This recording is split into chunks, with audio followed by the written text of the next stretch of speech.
అమ్మగారంటే నువ్వు పుట్టగానే చనిపోయారు. ఆవిడ గురించి ఇంక అడగటానికి ఏముండదు. అది కాక దక్షమ్మ గురించి అందరూ నీకు చెప్తూనే ఉంటారు కదా. మరి మీ నాన్న గురించి నువ్వెప్పుడు అడగలేదా? వీళ్ళెప్పుడు నీతో ఏమీ చెప్పలేదా?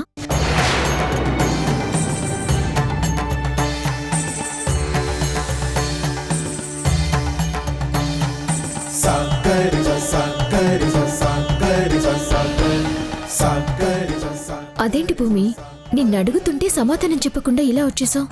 ఇప్పుడింత హ్యాపీగా ఉన్నప్పుడు మా నాన్న టాపిక్ ఎందుకు? ఎందుకు మాట్లాడకూడదు? చూడు, నేను మా నాన్నతో ఎంతో హ్యాపీగా ఉంటాను. తనకి నేనంటే ఎంతో ఇష్టం. నా గురించి ఎప్పుడూ ఆలోచిస్తూ ఉంటారు. ఏ నాన్నైనా తన కూతురు గురించి అలాగే ఆలోచిస్తారు కదా. మా నాన్న మాత్రం అలా ఆలోచించరు. నీకేం తెలుసు? నువ్వెప్పుడు చూడలేదు కదా. చూడాలని అనుకోవట్లేదు కూడా. అసలు ఆ మనిషి పేరు ఎత్తాలని కూడా నేను అనుకోవట్లేదు. ఎందుకు భూమి, ఎందుకంత కోపం?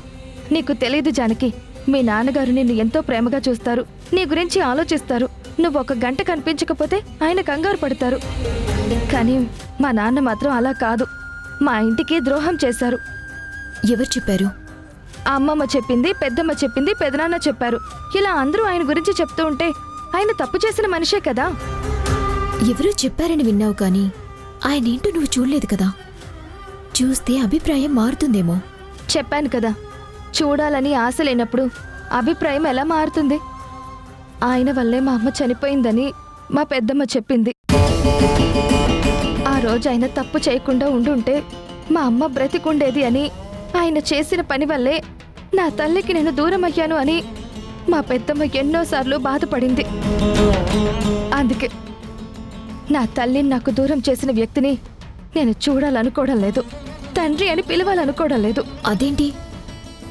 గుళ్ళో ఆదిత్య గారు కనిపించినప్పుడు నాన్న అని అనుకోకుండా పిలిచావు కదా. మరి నీకు ఆ ఉద్దేశమే లేనప్పుడు అలా ఎలా పిలిచావు? నిజమే జానకి, నేనిక్కడికి రానంత వరకు అమ్మ నాకు చనిపోయిందని తెలుసు. నాన్న గురించి ఎప్పుడూ అడగాలన్న ఆలోచన కూడా రాలేదు. ఒకసారి నువ్వు స్టోర్ రూమ్లో మీ నాన్నగారి గురించి చెప్తున్నప్పుడు నా తండ్రి గురించి తెలుసుకోవాలనుకున్నాను. అప్పుడే అమ్మమ్మని అడిగాను. పెద్దమ్మ వచ్చి నా తండ్రి నిజస్వరూపం ఏంటో చెప్పింది.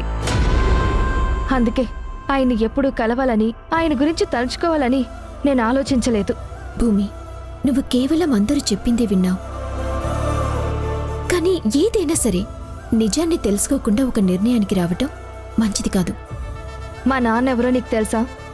తెలుసు అని కాదు, ఎందుకు ఇలాంటి అభిప్రాయం అని నా ఉద్దేశం. నీకు తెలుసుంటే ఖచ్చితంగా ఆయన బుద్ధి ఏంటో నీకు తెలుసుండేది. ఈ ఇంటికి ఆయన చేసిన ద్రోహం ఏంటో తెలుసుండేది. అప్పుడు నువ్వు ఇలా మాట్లాడుండేదానివి కాదు. తెలీదు కాబట్టే నువ్వు ఇలా మాట్లాడుతున్నావు. ఇంకెప్పుడు నా తండ్రి ప్రస్తావన నా దగ్గర తీసుకురాకు. నీకు తెలీదు భూమి, ఆయన నీ గురించి ఎంతలా తప్పిస్తున్నారో, నీ గురించి ఎంత ఆలోచిస్తున్నారో, నిన్ను కలవాలని ఎంతగా ఎదురు చూస్తున్నారో. నీ తండ్రిని నువ్వు కలిసినప్పుడు, ఆయన మాటలు విన్నప్పుడు నీ అభిప్రాయం మారుతుంది.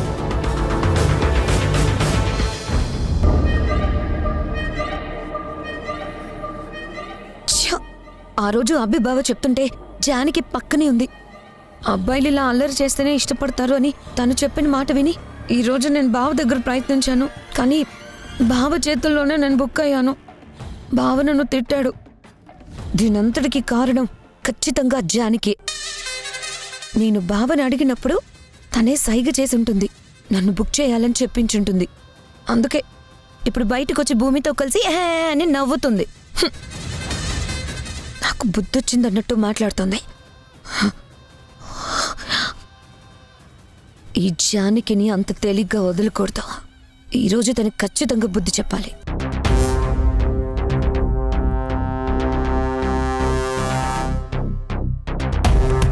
ఓయ్, అరే అటు తప్పుకొని వెళ్ళాలి. నన్ను తిట్టించి నువ్వు హ్యాపీగా వెళ్ళిపోతానంటే నేను వదులుతానని ఎలా అనుకున్నావు? నిన్ను తిట్టమని నేనే మీ బావకు చెప్పలేదు కదా. నువ్వే ఓవర్ యాక్షన్ చేసి బుక్ అయ్యావు. మళ్ళీ నన్నెందుకంటావు? ఇలా జరుగుతుందని నీకు ముందే తెలుసు కదా, మరి ఎందుకు చెప్పలేదు? మాట్లాడితే మీనింగ్ ఉండాలి. నువ్వు నన్నేమైనా అడిగావా? ఆ రోజు అబ్బాయిలు ఇంప్రెస్ అవ్వాలంటే ఏం చేయాలని మీ చిన్న బావని అడిగావు. తను చెప్పింది విని ఈ రోజు నువ్వు మీ పెద్ద బావ చేతిలో బుక్కయ్యావు. మధ్యలో నేనేదో చేసినట్టు నన్నెందుకంటున్నావు? మా అభిబావ గురించి నాకు బాగా తెలుసు. నేను బాధపడే పని తనెప్పుడు చేయడు. అలాగే వాళ్ళ అన్నయ్య గురించి కూడా తనకి బాగా తెలుసు. ఇలాంటి పనులు చేస్తే తనకు నచ్చదని నాకు ముందే చెప్పుండేవాడు. అదేది కాకుండా అలా మాట్లాడాడంటే మాట్లాడించింది నువ్వే అని నాకు అర్థమైంది. అందుకే నీ అంతు చూడాలనుకుంటున్నాను. ఒకరోజు ఇలాగే నాతో సవాల్ చేశావు. ఆ రోజు కూడా నేను నీ సవాలుని స్వీకరించాను. అప్పటి నుంచి ఇప్పటి వరకు నువ్వేం చేసినా, మన మధ్య ఎన్ని గొడవలు జరిగినా నేను మీ అమ్మతో చెప్పలేదు. ఎందుకు తెలుసా? మ్యాటర్ ఏదైనా మన మధ్య ఉండాలని. ఇప్పుడు నా తప్పు లేకుండా నువ్వు నన్నంటే నేను ఊరుకునే ప్రసక్తే లేదు. చేసిందంతా చేసి నాకేం తెలీదు, నేనేం చేయలేదు అని నీ చేతులు నువ్వే కాల్చుకున్నావంటే చూస్తూ ఊరుకోవడానికి నేను భూమిలాగా మట్టి ముద్దని కాదు, కుముదనని మర్చిపోకు. అయ్యో, నీ గురించి నాకెందుకు తెలీదు? ఈ ఇంట్లో కన్నా ఈ ఊళ్ళో కన్నా నీ గురించి నీకన్నా నాకే బాగా తెలుసు. నీ బుద్ధేంటో, నీ ఆలోచనేంటో, నువ్వు ఎప్పుడు ఎలా ప్రవర్తిస్తావో అన్నీ నాకు తెలుసు. అయినా సరే నేనెందుకు పట్టించుకోవటం లేదో తెలుసా? నువ్వేమీ చేయలేవు అని, నువ్వు నన్ను ఓడించలేవు అని నాకు తెలుసు కాబట్టి నేను నీ విషయంలో చాలా లైట్గా తీసుకున్నాను. నన్ను రెచ్చగొడితే ఏం జరుగుతుందో నువ్వు ఊహించలేవు. అనవసరంగా ప్రతి చిన్న విషయాన్ని భూతద్దంలో చూసి రెచ్చిపోతుంది నువ్వు. చూడు, మన అనుకుంటే అందరూ మనకి మంచిగానే కనపడతారు. అప్పుడు మన మాట కూడా మర్యాదగానే ఉంటుంది. పగ అనుకుంటే ప్రతీదీ శత్రువుగానే కనపడుతుంది. ప్రతీకారం తీర్చుకోవాలని మనసు కూడా హెచ్చరిస్తుంది. కానీ కోపంతో సాధించేది ఏమీ ఉండదు. ప్రతీకారంతో కోల్పోవటమే తప్ప కలుపుకునేదుండదు. ముందు అది తెలుసుకో. ఇప్పటికైనా నీ బుద్ధి ఏంటో నువ్వు తెలుసుకుని నిన్ను నువ్వు మార్చుకుంటే భవిష్యత్తైనా బాగుంటుంది. లేదు అంటే ఇలా ప్రతి వాళ్లతోనూ గొడవ పడుతూ పోతే ఏదో ఒకరోజు ఒంటరిగా మిగిలిపోతావు. భూమిని మట్టి ముద్ద అన్నావు కదా, కానీ ఆ మట్టి కుండగా మారుతుంది. పంటని పండించటానికి ఉపయోగపడుతుంది. ఇంటిని కట్టడానికి సహాయపడుతుంది. ఇలా మట్టి ఎన్నో రకాలుగా ఉపయోగపడుతుంది. భూమి కూడా ఇప్పుడు తనని తను మార్చుకుంది. తొందరలోనే ఇంట్లో కోడలుగా మారి అందరినీ మారుస్తుందన్న నమ్మకం నాకుంది. భూమిని ఇంకెప్పుడు తక్కువ చేసి మాట్లాడుకో. భూమి అంటే నాకిష్టం. నా చెల్లెల గురించి తప్పుగా మాట్లాడితే అది ఎవ్వరైనా సరే ఊరుకునే ప్రసక్తి లేదు.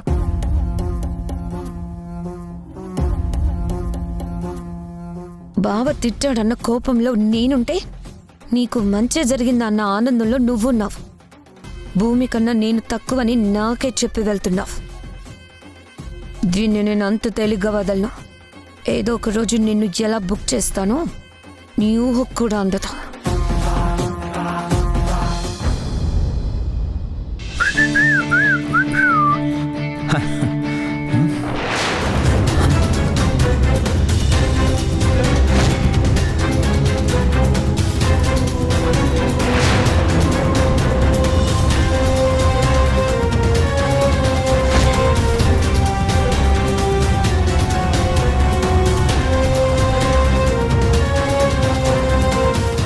రే అభి, అభి,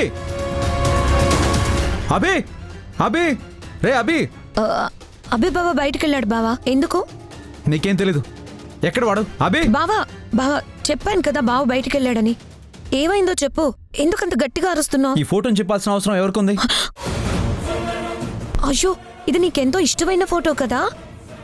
నీ కళ్ళలోకి ఎవరో ఒక అమ్మాయి వస్తే నువ్వు ఊహించుకుంటూ వేసిన నీ ఊహాసుందరి ఫోటో కదా. అవును. ఆయన నీకెలా తెలుసు? నేనెప్పుడు నీతో చెప్పలేదే. ఒకరోజు నీకు కాఫీ ఇద్దామని నీ గదిలోకి వచ్చాను బావా. అప్పుడే అభి బావా ఈ ఫోటో చూస్తున్నాడు. ఎవరిది ఈ ఫోటో? ఇంత బాగుంది, నువ్వే గీసావా అని అడిగాను. లేదు, ఇది మా అన్నయ్యది అని, నీ గురించి, నువ్వు ఊహించుకుంటున్న అమ్మాయి గురించి, ఈ ఫోటో గురించి ఎంతో గొప్పగా చెప్పాడు బావా. అప్పుడే ఈ ఫోటో చూసి నేను చాలా ఇంప్రెస్ అయ్యాను. వాడు చెప్పింది కరెక్టే, కానీ అసలు దీన్ని ఎవరు చింపారు?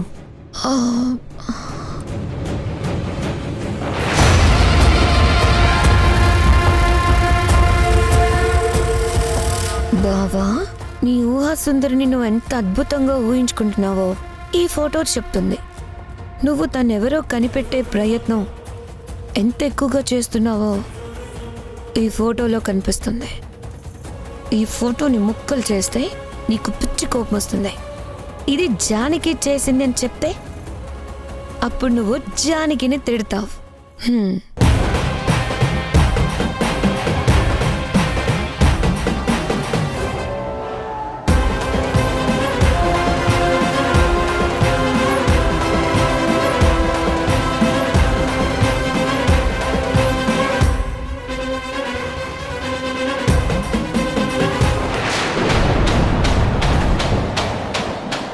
బావా, నాకిప్పుడు అర్థమైంది ఈ పని ఎవరు చేశారు. ఎవరు చేశారో చెప్పు చెప్పు చెప్పు, వాళ్ళంతా చూస్తాను. ఇంకా నీకు అర్థం కాలేదా? ఈ ఇంట్లో నీకంటూ శత్రువులు ఎవరున్నారు? అందరూ నిన్ను అభిమానించే వాళ్ళే. మరీ ముఖ్యంగా నువ్వంటే నాకు ఎంతో గౌరవం. హ, ముందు నేను అడిగిన దానికి సరిగా సమాధానం చెప్పు. ఆ, ఇంకెవరుంటారు? జానకి. జానకియా? అయినా తనకేం అవసరం ఉంది? తనెప్పుడు నా రూమ్లో కూడా రాలేదు కదా.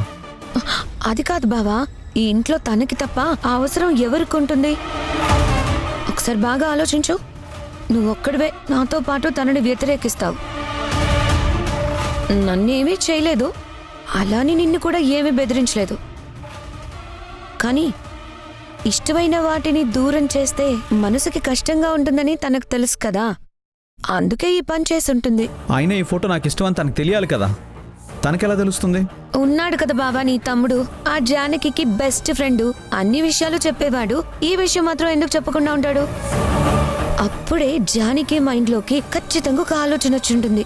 నువ్వు ఎంతో అభిమానంగా చూసుకుంటున్న ఈ ఊహా సుందరి ఫోటో ముక్కలు చేస్తే నువ్వు బాధపడతావు కదా. అది చాలు కదా బావా జానకి.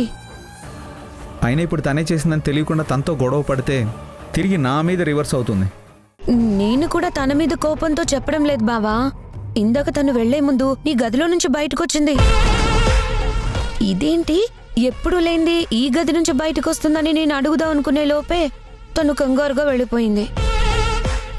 అభిబావతో మాట్లాడడానికి వచ్చిందేమో అనుకున్నాను, కానీ ఇంత పని చేస్తుందని నేనైతే ఎక్స్పెక్ట్ చేయలేదు బావా.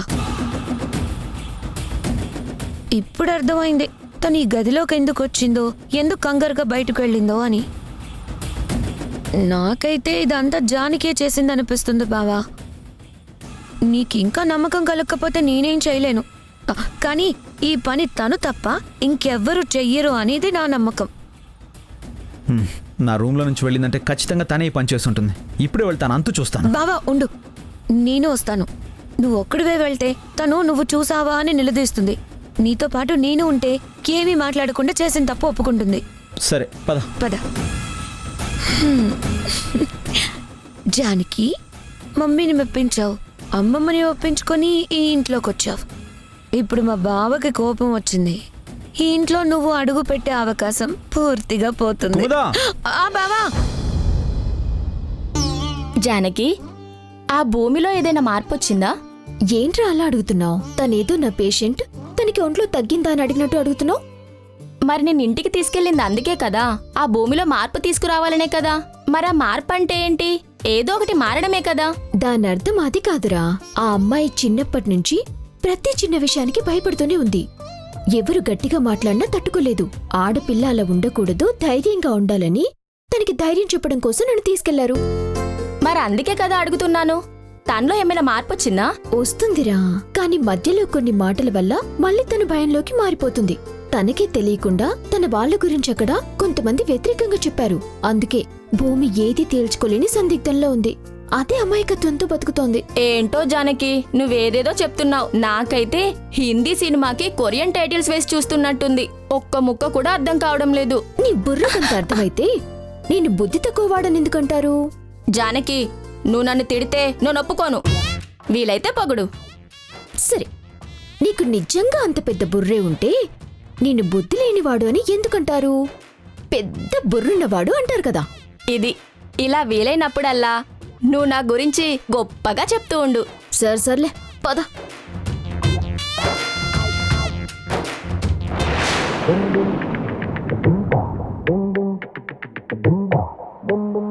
అసలు నీకు బుద్ధి ఉందా? నువ్వేం చేస్తున్నావు నీకు అర్థం అవుతుందా? అరే ముందు మీరు దేని గురించి మాట్లాడుతున్నారో మీకు అర్థమవుతుందా? ఇలా మాటకి మాట సమాధానం చెప్తే నేను చూస్తూ ఊరుకుంటాను అనుకోకు. నా తప్పు లేకుండా నన్ను మాటంటే నేను కూడా ఊరుకుంటానని మీరు అనుకోవద్దు. హే, చేసిందంతా అక్కడ చేసి ఏమీ తెలియనట్టు వచ్చేస్తే తెలుసుకోలేను అనుకున్నావా? మా జానకి తెలియకనే కదా అడుగుతుంది. మరేం చేసిందో మీరే చెప్పండి. రేయ్ ఆపరా నువ్వు చిన్నపిల్లోడులా ఉండు. మీ జానకిని వెనకేసుకొని వచ్చావంటే చెంప పగిలిపోతుంది. హలో చూడండి, వాడి మీద అరవటం కాదు, అసలు ఏం చేశానో ముందు చెప్పండి. నువ్వు చాలా తెలివైన దానివి, చేతికి మట్టంటకుండా చేసేసాను అని అనుకుంటున్నావు. కానీ మా ఇల్లు నువ్వు అనుకున్నంత తెలివి తక్కువదేం కాదు. అందుకే నువ్వు చేసింది మొత్తం మా బావకి తెలిసిపోయింది. నీకు ఆ ఇంట్లో ఫ్రీడమ్ ఇచ్చింది నువ్వు మా భూమితో స్నేహంగా ఉన్నావని, మా అమ్మ నిన్ను నమ్మిందని. మా అత్తయ్య కూడా భూమి విషయంలో నిన్ను అంతగా నమ్మి ఫ్రీడమ్ ఇచ్చింది. మా ఇంట్లో మనుషులు నిన్ను చూస్తూ ఉంటే నువ్వు ఇంత పని చేస్తావని మేము కల్లో కూడా అనుకోలేదు. అరే చేశాను అంటున్నారు, అసలు ఏం చేశానో ముందు చెప్పండి. అయినా నేను నా రూమ్లో నా పర్సనల్ స్కెచ్ ఒకటి గీసుకున్నాను. దాన్ని చింపాల్సిన అవసరం ఏమొచ్చింది నీకు? అయినా నా రూమ్కి వచ్చి అలా చేయాల్సిన అవసరం ఏమొచ్చింది నీకు? చెప్పు.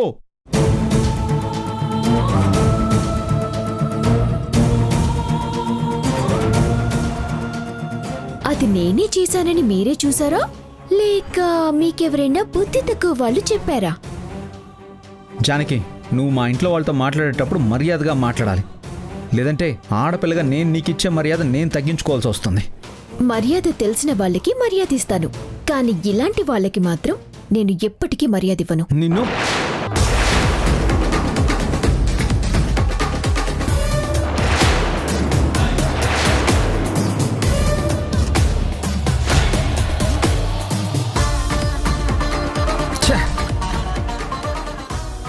తప్పు చేసిందే కాక తప్పుగా మాట్లాడుతూ ఉంటే చూస్తూ ఊరుకుంటాను అనుకున్నావా? ఏ హక్కుతో నా మీద చేయెత్తుతున్నారు అని అడుగుతున్నాను. నేను మీ ఇంటి మనిషిని కాదు అని మీరే చెప్పారు కదా, మరి పరాయి ఆడపిల్ల మీద చెయ్యెత్తే సంస్కారం బొబ్బిలి వారసులకుందా? మేమెలాంటి వాళ్ళం ఈ ఊళ్ళో మనుషుల్నే కాదు, చెట్టు పుట్టని అడిగినా మేమేంటో చెప్తారు. అలాంటి నేను నీతో ఇలా మాట్లాడుతున్నానంటే నువ్వు చేసిన పని వల్లే. మీ గురించి కాదు, నా గురించి కూడా ఈ ఊళ్ళో చెట్టుని పుట్టని అడగండి, నేనేంటో వాళ్ళు కూడా చెప్తారు. ఒక్క ఇలాంటి వాళ్ళే మీకు లేనిపోనివి చెప్తారు. ఏయ్, నువ్వు చేసింది చాలక మళ్ళీ కుముదానంటున్నావా? చూడండి, నేను చేశాను అంటూ నా మీద పదే పదే నిందలు వేస్తే అస్సలు ఊరుకునే ప్రసక్తి లేదు. నేనే ఆ ఫోటో చింపాను అని మీరు చూసారా? చూసినట్టు ప్రూఫ్ ఉందా? ఎవరో పనికిమాలిన వాళ్ళు చెప్పిన మాటలు విని మీరు నా మీద కోపాన్ని చూపిస్తే ఇక్కడ పడేవాళ్ళు ఎవరూ లేరు. ఆ ఇంట్లో ఆ పని చేయాల్సిన అవసరం ఇంకెవ్వరికీ లేదు. నీకు నా మీద కోపం ఉంది, నేను పొగరబోతున్నాను నువ్వు అనుకుంటున్నావు. అందుకే నన్ను ఏడిపించడం కోసం నువ్వు ఏదో ఒకటి చేస్తూనే ఉంటావు. కానీ ఒక్కటి గుర్తుపెట్టుకో, ఇప్పుడు సాక్ష్యం లేదని నువ్వు తెలివిగా తప్పించుకోవచ్చు. నేనేం తప్పించుకోవాలనుకోవటం లేదు, ముందు తెలివి తక్కువగా ఏది పడితే అది నమ్మొద్దు అని చెప్తున్నాను. తెలివైన వారు కదా, ఎవరు చేశారో తెలుసుకోండి అని చెప్తున్నాను. ఇంకా మాటలతో అనవసరం, అది నీ పనేనని నాకు తెలుసు. సరే, సాక్ష్యం లేదన్నావు కదా, అందుకే సైలెంట్గా ఉన్నాను. కానీ ఏ రోజైనా సరే నువ్వు చేసిన తప్పుకి ప్రూఫ్ దొరికితే మాత్రం ఆ రోజు నా కోపం ఎలా ఉంటుందో చూస్తావు. ఆ రోజు మాత్రం నా నుంచి నిన్నెవ్వరూ కాపాడలేరు, అది గుర్తుపెట్టుకో. నీ ఛాలెంజ్కి నేను ఒప్పుకుంటున్నాను, కానీ ఒక్కటి గుర్తుపెట్టుకోండి బొబ్బిలి భార్గవ్ గారు, ఎవరూ చెప్పిన మాటలు విని నా మీద గొడవకి రావటం కాదు. కాస్త ముందు వెనక ఆలోచించండి. ఎవరి బుద్ధి ఏంటో ముందు మీరు తెలుసుకోండి. మన అని మీరనుకుంటే సరిపోదు, మనతో ఉన్నవాళ్ళు కూడా ఎలా ఉన్నారో అది తెలుసుకోండి.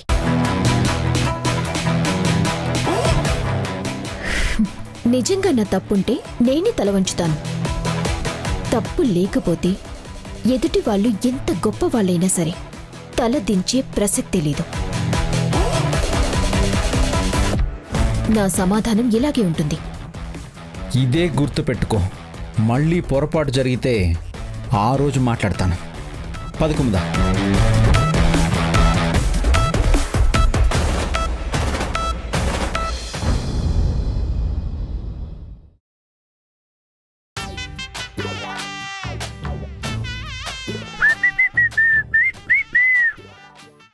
ఏంట్రా బుజ్జి, అందరికన్నా ముందు నువ్వే వచ్చేసినట్టున్నావు. ఇంకా మన వాళ్ళు ఎవరు రాలేదా? సర్లే, వాళ్ళు వచ్చే వరకు మన ఇద్దరం ఆడుకుందాం. నేను బ్యాటింగ్ చేస్తాను, నువ్వు బౌలింగ్ చేయి.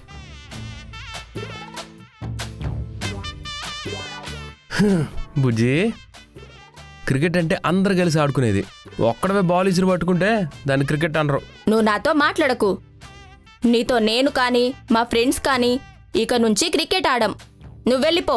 ఏంట్రోయ్, పెద్ద రైడ్ స్టైల్లో బిల్డప్గా కూర్చొని పెద్ద పెద్ద మాటలు చెప్తున్నావు. ఇదంతా కామెడీయా లేకపోతే సీరియసా? నా మొహం చూస్తే నీకు కామెడీగా అనిపిస్తుందా?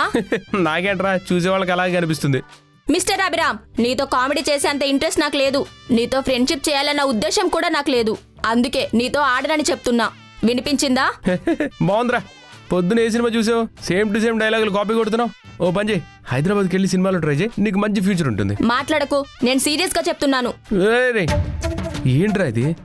ఏదో సరదాగా మాట్లాడుతున్నావు అనుకుంటే అలా వెళ్ళిపోతావేంటి? చెప్పాను కదా సరదా లేదని. ఏం జరిగిందిరా?